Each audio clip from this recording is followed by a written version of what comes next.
राम राम, जय हिंद।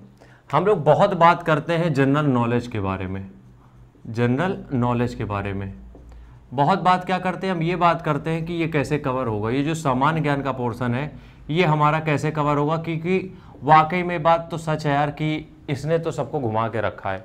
यूपीएससी की बात हम नहीं कर रहे हैं, यहाँ पे हम एसएससी और स्टेट लेवल की सिंगल डे एग्जाम की भी बात कर रहे हैं। इस सेक्शन ने नचा दिया है मतलब हम लोगों को बुरी तरीके से। अब यहाँ पे हम छोटे छोटे फंडे के ऊपर बात करेंगे, कैसे हम सामान्य ज्ञान को अपना क्रैक कर सकते हैं, इस कोड को हम कैसे क्रैक कर सकते हैं।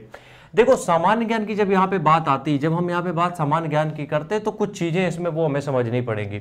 सबसे पहले हमें समझना पड़ेगा जो ये सामान्य ज्ञान है इसके सेक्शन कितने होते हैं। ठीक है, चलो इसको हटाते हैं, डायरेक्ट आते हैं। सामान्य ज्ञान जो है उसके सेक्शन कितने हैं उसके ऊपर हमें बात करनी पड़ेगी। ठीक है, तो सबसे पहला सेक्शन आता जो है वो है स्टैटिक का, स्टैटिक जी के।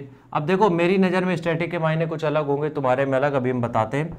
दूसरा हम रख लेते हैं करंट अफेयर्स, और तीसरा है रिमेनिंग, मतलब इन दोनों के बाद जो बचा वो हो गया तीसरे नंबर पे।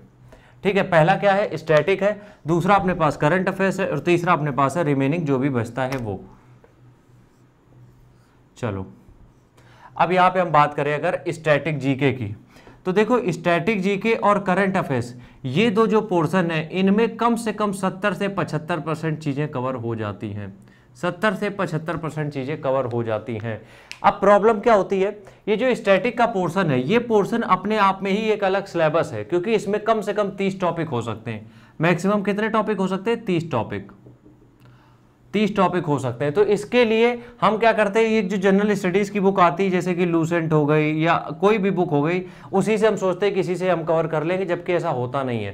क्योंकि जो पूरी तुम किताब पढ़ रहे हो उसमें स्टैटिक के पोर्शन बस एक समा दिए गए, उसमें बस बहुत डिटेल में नहीं होता है, जबकि स्टैटिक का पोर्शन अब हमें डिटेल में पढ़ना पड़ेगा। तो पहली चीज़ तो यही है, स्टैटिक को हमें सही से समझना पड़ेगा।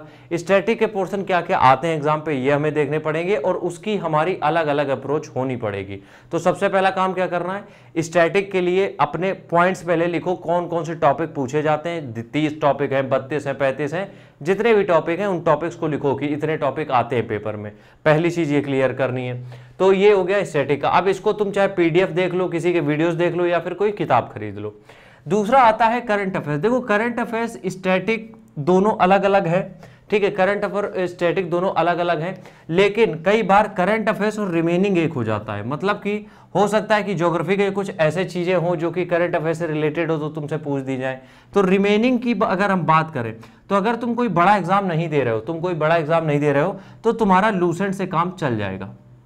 अगर तुम कोई बड़ा एग्जाम नहीं दे रहे हो तो तुम्हारा लूसेंट से काम चल जाएगा। लूसेंट से जितने भी टॉपिक प्रीवियस ईयर तुम देखो कि कहां से पूछे जा रहे हैं, क्योंकि क्या होता है कि कई बार ऐसा होता है कि कुछ टॉपिक 5-5 साल से नहीं आ रहा है, कुछ टॉपिक 5 साल से नहीं आ रहा है, तो वो अभी भी नहीं आएंगे। अब तुम्हारी किस्मत खराब हो तो बात अलग है। तो जितने भी टॉपिक आ रहे हैं उनको लिख के लूसेंट पे टिक करके उनको रट्टा मार लो, जो चीजें आ रही ठीक है, नहीं आ रही रट्टा मार डालो। ठीक है, अब आता है मेन यहाँ पे फांसी का फंदा जो है करंट अफेयर्स, क्योंकि ये तो भैया लोग कहते हैं 1 साल का तैयार करो तो वो पूछ लेता है 2 साल पुराना।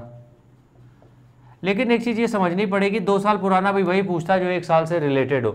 तो सबसे पहला काम तुम्हें क्या करना है, सबसे पहला काम ये करना है कि तुम्हें वीकली अपने नोट्स बनाने हैं, वीकली नोट्स। अब यहाँ पे वीकली नोट्स कैसे बनाओगे, किसी का भी वीडियो यूट्यूब पे वीडियो देख लो या तो पीडीएफ देख लो, किसी का भी, लेकिन तुम अपने हाथों से लिखना। सबसे पहला काम ये करना है, वीकली नोट्स बनाने अपने हाथों से, सबसे पहली चीज। ठीक है, दूसरा काम, हम ये मान के चल रहे हैं कि तुम कोई बड़े एग्जाम की तैयारी नहीं कर रहे हो, फिर भी चाहे तुम्हारे दैनिक जागरण आता हो, चाहे हमारा उजाला आता हो, न्यूज़पेपर पढ़ना चालू कर दो। हमने जब वो एग्ज़ाम निकाला था यूपी पुलिस के, जो भी दोनों, उसमें हमने करंट अफेयर्स अलग से कहीं से नहीं पढ़ा था ज़्यादा, हमने सब अमर उजाला मेरे आता था उसी के, पता नहीं। और एक क्वेश्चन हमें याद है, किसी देश को मोदी जी ने 200 गाय दी थी, अब पता नहीं कौन सा देश था, हमें अब याद नहीं है, हमें एग्जैक्ट वो क्वेश्चन याद है, हमने पेपर में पढ़ा था अमर उजाला में। तो मेरे कहने का मतलब है डेली बेसिस पे 5 मिनट लगना है बस, एक बार न्यूज़पेपर को पलटा जरूर लिया करो डेली बेसिस पे। ठीक है, वीकली तुमने नोट्स बना लिए, डेली नोट्स मत बनाने लग जाना, क्योंकि बाकी के और भी सब्जेक्ट उनको कवर करना है। वीकली नोट्स बनाओ, न्यूज़पेपर पढ़ो, और जब तुम्हारा एग्जाम आता है तब तुम 2 किताबें खरीद लो बस, ज़्यादा सरदर्द लेना ही नहीं है। सीधी बात समझो, कुछ ज़्यादा बहुत ज़्यादा दिमाग नहीं लगाना है। वीकली नोट्स बनाओ, न्यूज़पेपर डेली पढ़ो, और 2 बुक्स खरीद लो 45 दिन पहले।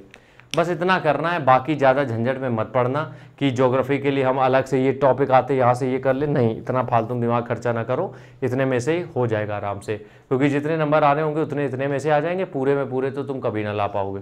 राम राम, जय हिंद।